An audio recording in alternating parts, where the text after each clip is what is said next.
Selamat pagi, saya Moses Pagabi Jalagan dari kelas 10 I1 SMA RK Bintang Timur Pematang Siantar. Saya sedikit menjelaskan tentang sejarah-sejarah permainan bulu tangkis dan beberapa teknik dasar dalam permainan bulu tangkis.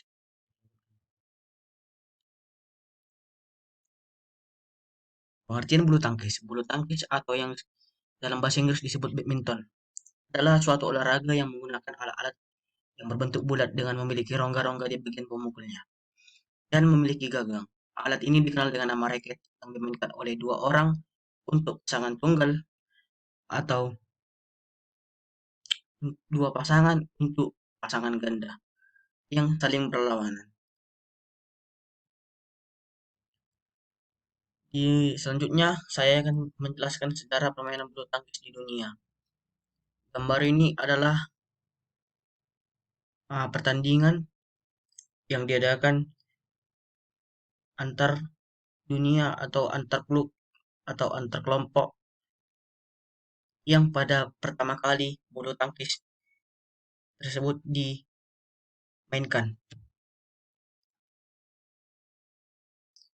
Pada zaman pertengahan, tepatnya di Inggris, sudah memiliki sebuah permainan tradisional yang sering dimainkan oleh anak-anak yang ada di sana. Nama dari permainan ini adalah Battledore dan Shuttlecock. Adapun cara memainkan permainan ini adalah dengan menggunakan tongkat dan kop. Seperti gambar berikut. Gambar berikut adalah bentuk raket dari zaman pertama kali Inggris memainkannya. Jadi gambar gambar berikut adalah gambar bentuk atau modif raket dari tahun ke tahun, dari pertama kali Inggris memainkannya hingga yang kita kenal saat ini. Dan selanjutnya, para pemain harus menjaga kok agar tetap berada di udara supaya tidak terjatuh ke tanah maupun lantai. Dan ini adalah salah satu kunci permainan bulu tangkis. Dan ini adalah dari sinilah permainan bulu tangkis berjalan dengan efektif, berjalan dengan lancar. Kalau kalau melanggar atau melenceng dari kunci ini, kita akan mendapatkan suatu kekalahan. Dan lanjut, adapun cara memainkannya adalah dengan cara dipukul selama mungkin. Artinya selama kita terus berjalan dan kawan memukul, lawan juga memukul, kita memukul, lawan juga memukul. Itu yang dimaksud dengan selama mungkin. Dan batas waktu yang ditentukan. Adapun permainan bulu tangkis sendiri mulai benar-benar dimainkan oleh masyarakat di dunia sejak abad ke-17. Di dalam bahasa Inggris, nama permainan ini adalah badminton yang berasal dari nama salah satu istana di Inggris, yaitu Badminton House. Pada awalnya, keluarga dari Duke of Beaufort yang merupakan pemilik dari istana badminton House ini mengadakan sebuah perlombaan bulu tangkis di istananya. Bisa disimpulkan, tempat pengadaan pertandingan bulu tangkis yang pertama kali di Inggris itu terdapat di Badminton House yang dimiliki oleh Duke of Beaufort. Kita coba perhatikan gambarnya yang selanjutnya ini. Nah, inilah yang disebut istana Badminton House itu. Dan milik si Duke of Beaufort. Inilah pertama kali perlombaan bulu tangkis. Dan si Duke juga ingin mengadakannya. Jadi si Duke bersedia bersedia menjadikan istananya sebagai tempat atau arena untuk pertandingan bulu tangkis tersebut. Hal ini bermula dari permainan Battledore dan Shuttlecock yang dilaksanakan di Inggris oleh anak-anak. Hanya saja, dalam permainan ini, ya istana melakukan improvisasi dalam permainan ini di mana ia meletakkan tali di tengah-tengah area permainan. Nah, di para pihak istana juga meningkatkan gimana caranya untuk biar permainan ini lebih efektif lagi, dan mereka juga meletakkan tali sebagai yang kita sebut dengan sekarang, yang tali itu adalah net. Nah, penambahan tali inilah yang menjadi cikal bakal permainan bulu tangkis mulai terkenal. Hingga di akhir tahun 1850-an, permainan Battledore dan Shuttlecock Ini mengalami perkembangan yang sangat pesat. Pada tahun 1960, melalui pamflet buatan Isaac Sparat, nama permainan ini diubah menjadi Badminton Battledore A New Game. Nah, disinilah melalui pamflet inilah yang mengubah nama Badminton Battledore A New Game itu. Dari sinilah permainan badminton awalnya bermuncul. Nah, kita lanjut ke sejarah masuknya bulu tangkis ke Indonesia. Tadi saya sudah menjelaskan sejarah sejarah masuknya bulu tangkis ke dunia. Nah, di Indonesia sendiri, sejak bulu tangkis sendiri sejak sejarah bulu tangkis sendiri dimulai pada tahun 1930-an, di mana masa itu cabang olahraga ini ada di bawah perkumpulan yang bernama Ikatan Sport Indonesia atau ISI. Namun bulu tangkis sempat dilupakan karena Indonesia menghadapi masa perang. Tapi ketika Indonesia merdeka, bulu tangkis kembali berkembang di tahun 1947. Perkembangan bulu tangkis sangat terlihat di tahun 1948 karena adanya kampanye yang dilakukan oleh Bapak Presiden Soekarno. Kala itu kampanye tersebut dinamakan oleh Nation Building, yakni gerakan dalam membangun bangsa benar-benar digalakkan. Para pelaku olahraga Indonesia tak tinggal akan hal itu. Bulu tangkis pun menjadi tawar atau cabang olahraga yang diperkenalkan dalam kampanye itu. Bahkan janji Presiden Soekarno tak main-main, yaitu menjanjikan Indonesia akan sukses berprestasi di tingkat dunia. Dan itu saya harap benar-benar terjadi, biar Indonesia agak sedikit meningkat kualitasnya dan tidak sering direndahkan oleh negara-negara tetangga. Melalui Kepres atau peraturan kepresidenan nomor 263 tahun 1953, Presiden Soekarno mencanangkan Indonesia bisa berada di posisi 10 besar dunia. Tak main-main, harapan tersebut pun didapat di tahun 1958. Ketika itu Indonesia sukses menjuarai Thomas Cup di Singapura. Hal itu menjawab tantangan negara-negara lainnya menganggap Indonesia hanyalah tim lemah. Prestasi memegahkan itu diikuti oleh penerus-penerus hingga saat ini. Seperti juga yang saya idolakan yaitu Kevin Sanjaya. Dia itu adalah pemain yang andalan Indonesia saat ini dan beberapa kali menjuarai di bidang Asian Games dalam cabang olahraga badminton atau bulu tangkis. Lanjut, macam-macam pegangan dan pukulan pada permainan bulu tangkis. Sebenarnya dalam materi bulu tangkis ini banyak yang dijelaskan, tapi saya hanya mengambil dua materi saja, yaitu sejarah bulu tangkis dan teknik-teknik dasar permainan bulu tangkis. Yang pertama kita bahas di sini adalah dalam pegangan dalam bulu tangkis. Yang pertama adalah American grip.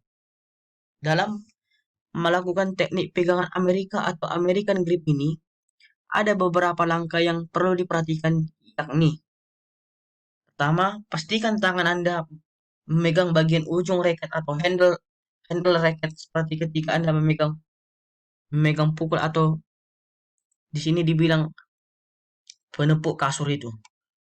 Inilah mengapa pegangan American kerap juga disebut dengan istilah pegangan pemukul kasur atau geblok kasur. Posisi yang kedua adalah posisikan ibu jari serta telunjuk menempel bagian handle racket. Nah, yang pertama ini adalah cara-cara teknik melakukan pegangan American grip. Ya, yang kedua kita lanjutkan. Nah, inilah contoh dari pegangan American grip. Dan dia tangan ini memegang di bagian handle atau pegangan racket. Selanjutnya, pegangan forehand grip. Teknik ini sama seperti ketika Anda memegang benda pada umumnya. Cara memegang racket forehand adalah yang pertama pegang racket dengan tangan kiri. Kepala racket menyamping, pegang dengan cara seperti jabat tangan atau bentuk V. Tangan diletakkan pada bagian gagang racket. Yang kedua, 3 jari yaitu jari tengah, manis, dan gelingking kelingking menggenggam raket, sedangkan jari telunjuk agak terpisah. Letakkan ibu jari di antara tiga jari dan telunjuk. Inilah contoh dari pegangan forehand grip. Cara satu, cara dua, dan cara tiga. Selanjutnya kita masuk kepada teknik backhand grip. Hampir sama seperti teknik forehand. Hanya saja posisi ibu jari tidak bertemu dengan ujung jari lainnya. Berarti yang membedakan backhand dengan forehand grip adalah ini. Hanya hanya saja posisi ibu jari tersebut tidak bertemu dengan ujung jari lainnya, melainkan disejajarkan dengan pegangan raket sehingga mendekati telunjuk. Inilah posisi atau contoh pegangan backhand grip. Ini cara satu, cara dua, dan cara tiga. Kita bisa melihatnya pada gambar tersebut. Selanjutnya, nah, disinilah kita masuk sekarang tentang pukulan dalam permainan bulu tangkis. Yang pertama adalah pukulan yang disebut dengan loop. Teknik ini dilakukan dengan cara memukul kok agar bisa terbang setinggi mungkin dan jatuhnya di belakang garis lapangan area tim lawan. Pukulan seperti ini biasanya akan membuat lawan kewalahan sehingga mereka pun jadi cepat lelah. Nah, berarti ini juga uh, mau bisa merugikan tim lawan dalam pertandingan, yaitu dengan cara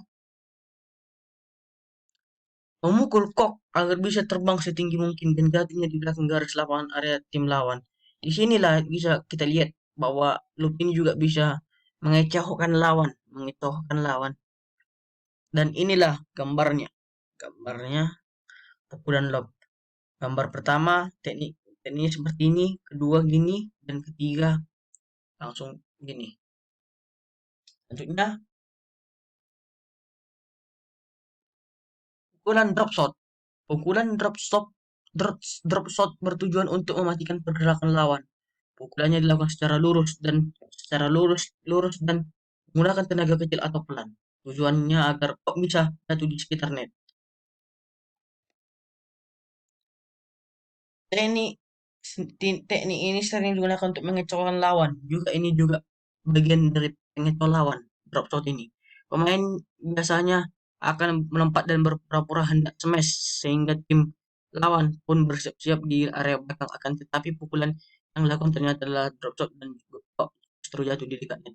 Nah, bisa disimpulkan. Berarti pukulan drop shot ini adalah pukulan teknik menipu.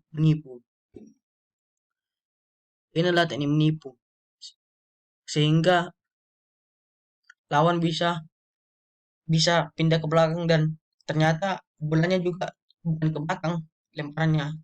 Titik jatuhnya bukan di belakang, ternyata di depan, di dekat net. Nah, itulah juga. Kita lihat inilah contohnya. Contoh gambar dari pukulan drop shot. Kita lanjut pukulan drive. Drive adalah jenis pukulan yang mendatar.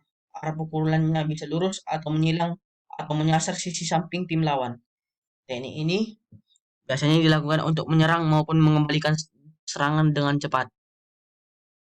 Nah, inilah bentuk pukulan drive pada gambar tersebut. Selanjutnya, pukulan netting. Ini biasanya netting ini juga pukulan yang cukup sulit didapatkan. Menipu. Sesuai namanya, ini adalah jenis pukulan yang bertujuan agar kok jatuh tepat di net setelah berhasil melewatinya. Pukulan netting ini juga cukup sulit dilakukan karena butuh akurasi tinggi. Bila berhasil, tim lawan akan kesulitan mengembalikan serangan. Nah, sama ini dengan drop shot. Juga pukulannya uh, wajib di net, di dekat net. Pukulan jatuhnya kok di dekat net. Selanjutnya, smash. Nah, inilah inilah pukulan yang terakhir, smash. Smash adalah jenis pukulan yang bertujuan untuk menyerang sekali